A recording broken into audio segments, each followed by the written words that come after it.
Come on. Come to Pop Pop. Don't worry, we're just gonna go someplace nice and awesome.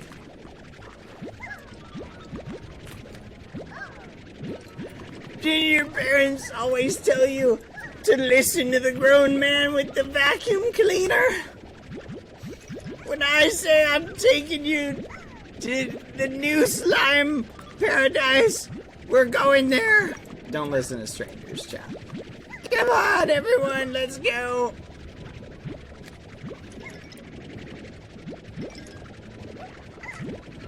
Be better than these slimes, chat. Don't listen to strangers. Don't talk to strangers.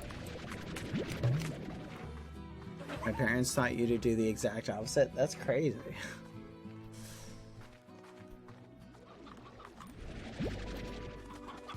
You know what's kind of interesting, right? I'll tell you something that my parents taught me growing up. Here's some food for thought. Alright? My parents told me this. They said, if any adult shows up and is like, hey, I'm your blah blah blah, hop in, your parents are at the hospital, they told me to come and get you, right? They said that they would we established like a code word chat. So if any of the adults who showed up did not know the established phrase or word or whatever, right, we weren't supposed to listen to them. Food for thought for when any of you have kids. You know what's funny? It's interesting how I feel like a lot of parents don't do stuff like that. Maybe they forget. You know, because it kind of seems obvious on one hand. I think teaching your kids how to think and listen to the voice in their head, right? Because remember this, you're never going to 100% be able to prepare your children, or if you're the child, your parents will never be 100% able to prepare you for every possible situation you might encounter. But parents can do a really good job of teaching their kids how to think, how to recognize situations that are precarious or dangerous or whatnot. And that's important because once you teach your kids how to think, you basically help them avoid those dangerous situations without having to necessarily teach them about every possible one. Food for thought. But if you have think about it like this, if you have younger siblings, even if you're not a parent, if you have younger siblings, right?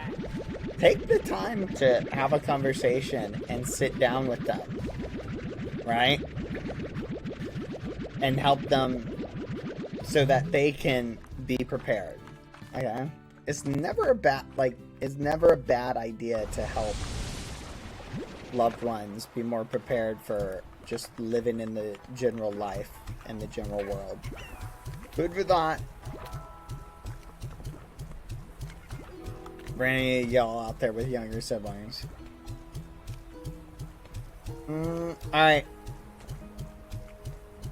Boop, boop, boop, boop. Oh, yes. Go for it. Go. Go, my little slimy wimies. I love when they evolve and they catapult up into the air. Like that one. That's my favorite thing when it happens. Wait for it. So basically the big ones eat the food, they drop a honey plort. The little ones eat the honey plort, they evolve, and they catapult the big ones up. Because they're like underneath them, but they get bigger when they evolve. So you get this awesome effect. Look at it, chat. It's paradise. 100 more. We're gonna keep doing this.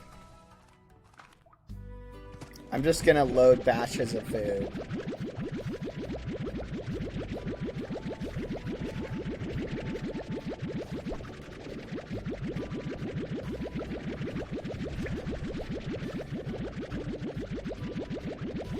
But it doesn't just stop at being kids. It also is valid as an adult, right?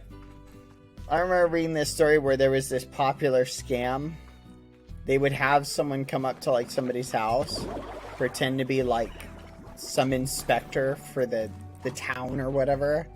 Yeah, we're going door to door and just checking, making sure everything's working correctly. Is today a good time to do a quick check?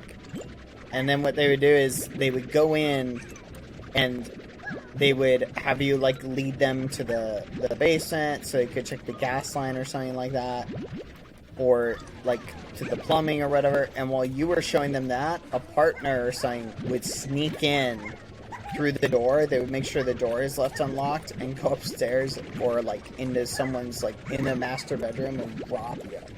Isn't that crazy? Yeah, the elderly do fall. You know what? That is a great point too. Keep an eye on your elderly chat. Stay involved in the elderly in your life, because they're very susceptible to a lot of, you know, a lot of elderly people can be a little bit too trusting.